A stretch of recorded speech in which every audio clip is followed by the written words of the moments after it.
we will move now to the second talk. It could be Enes. Yeah, I have the PowerPoint here. After Enes Onur, Ali Arai perhaps will present briefly about Iran, manuscripts about some Iranian collections. And after this third part, we have a discussion. Enes, I'm very happy that you were with us the last 4 weeks.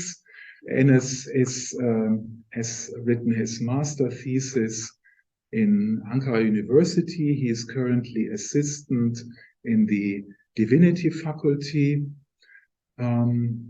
He is preparing a PhD about the context of the Quran, is interested in all the context literature in various languages. But during his stay in Berlin, we had a lot of discussion about empirical evidence, dating the manuscripts, and Enes shared with us some also preliminary ideas about echoes of narrations on early Quranic manuscripts and surah headings. And floor is open, Enes. Thank you very much. Allow me to begin with a narration that we find in Surah Rasulullah of Ibn Ishaq. Here, when Muslims take over the control of the land of Shustar, Muslims find a body of a person believed to be the body of Prophet Daniel in the Baytul Mal of Hormuzan. Muslims also find a mushaf, by the body of the person believed to be Daniel. And when Umar ibn al-Khattab sees this, he calls Ka'b, or Ibn Ka'b, and wants him to translate the book.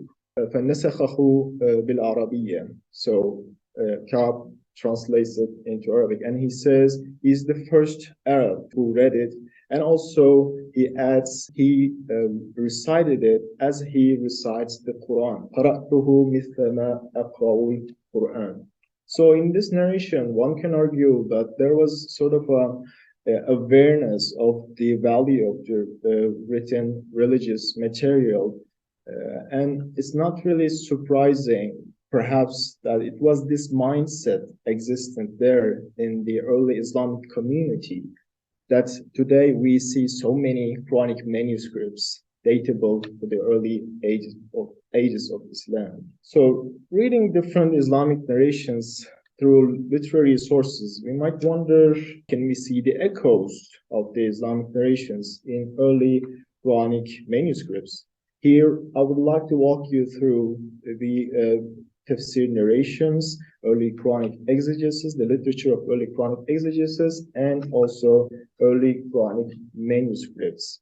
Here, I prefer to say Surah 96, since it is rather a natural term to refer to Surah. So, as we dive into the early Islamic narrations, what we see is that typically Surah was known under at least 3 names. اقرأ باسم ربك الذي خلق, اقرأ باسم ربك, and اقرأ. Here, typically, this surah was referred with a statement that أول سورة نزلت اقرأ باسم ربك, or أول سورة اقرأ باسم ربك, or mentioning of a sajda verse, a verse of sajda, saying that there's there is a verse of sajda in Iqraʼ bismi rabbik, in al-Najm, and in Idha Sama'u Shaqqat, as we see a narration ascribed to Abu Hurairah here. So these are the examples that we find.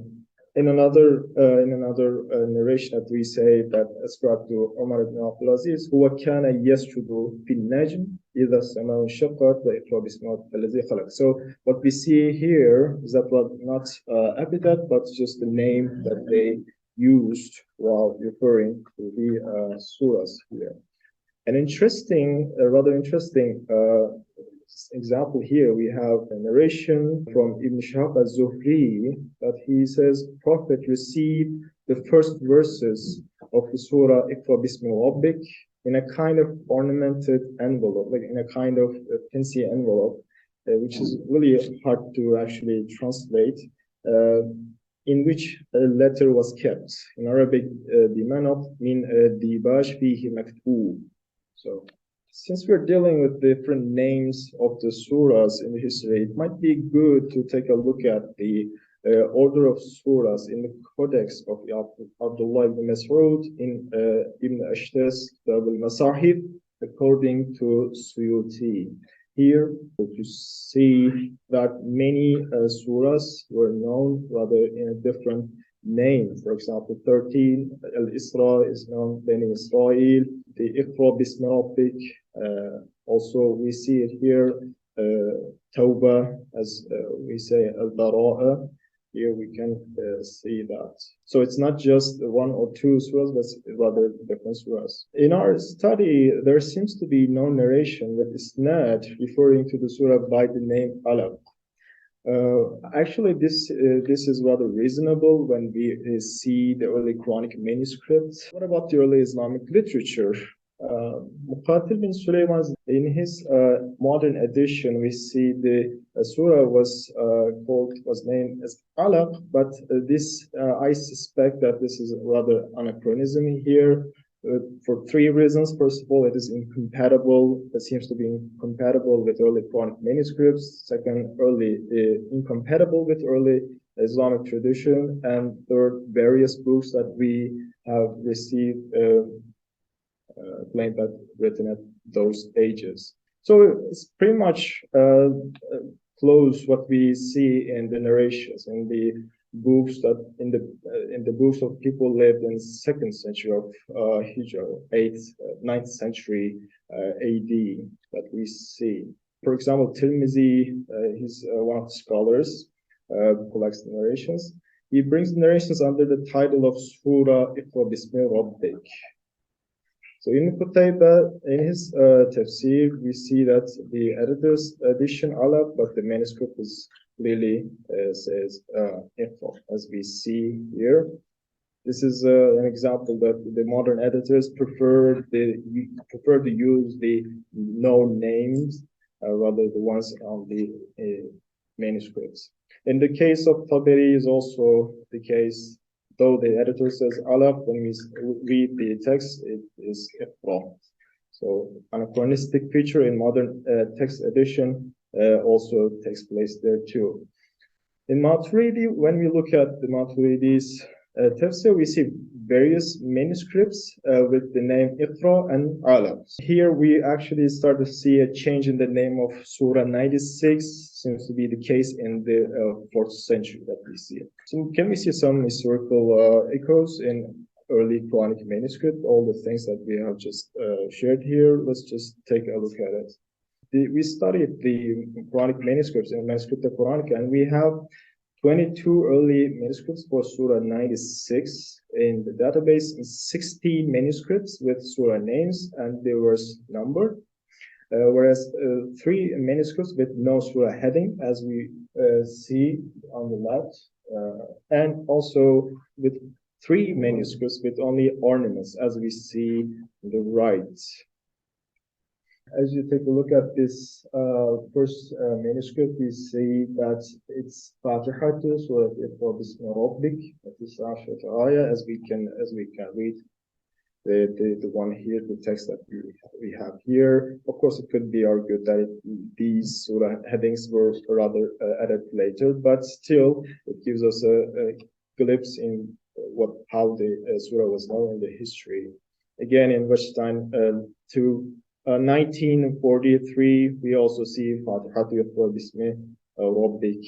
In another manuscript, rather before 900s, after Hijrah 2nd or 3rd century, we also see Fatiha Iqraʼ bismi rabbik alladhi khalaq.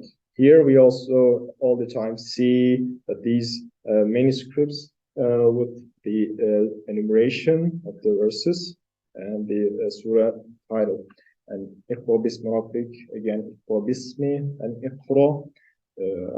Here we can see different examples. As we look, it's just Iqraʼ and Iqraʼ or Fatiha to Iqraʼ. It's not big. So none of these manuscripts have same name of the al-Alaq. But by the 6th century, we see a manuscript. So it's written al-Alaq, just this one right here, now right below. It has colophon. The earliest attestation for the name al-Alaq, we can say that it's barely visible. It's in gold ink, but we can see al-Alaq here. This can be maybe dated after 900 AD, after like late 3rd century. We might date it. Here we see al-Alaq, Ashruna Ayah. So this is rather the only relatively early attestation for the name al-Alaq. And this is another example where we see that the surah with no heading, no name, later edited by the people who wanted to recite the Quran, this Mus'haf. They just added Surah al-Alaq here, but as we can see, it is rather very, very late addition into this particular Mus'haf. So it seems Iqraʼ bismi rabbika allazi khalaq wa bismi rabbika Iqraʼ seem to be rather archaic names for the surah 96, whereas al-Alaq is relatively late. But this should not lead us to think that the old Quranic manuscripts with these names are as old as the early Quranic manuscripts, because in a study by Gözeler, he studied the manuscripts in Vatican Library, and here we see rather late Quranic manuscripts. They can be dated by colophon or the script, the style of script there, rather like after ADs, 700s, 1600s. These names also continue to be used. Here we say that the surah name of Surah 96 ascribed to companions and successors, so the tafsir traditions in traditional sources are the following three. Iqraʼ bismi rabbika allazi khalaq, Iqraʼ bismi rabbika, and Iqraʼ. All is attested in the Quranic manuscript, early Quranic manuscripts.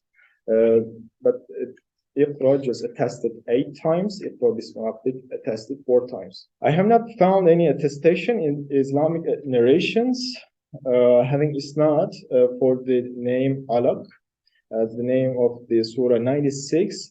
This might actually explain why in the early Quranic manuscripts the surah was headed under the name of Iqraʼ, right? So it's quite actually reasonable to think that since the early generations there use a particular name to refer to the surah, the other generations came after, or in the ages that we see these Quranic manuscripts, we also see a amount of manuscripts with the name Iqraʼ and not al-Alaq.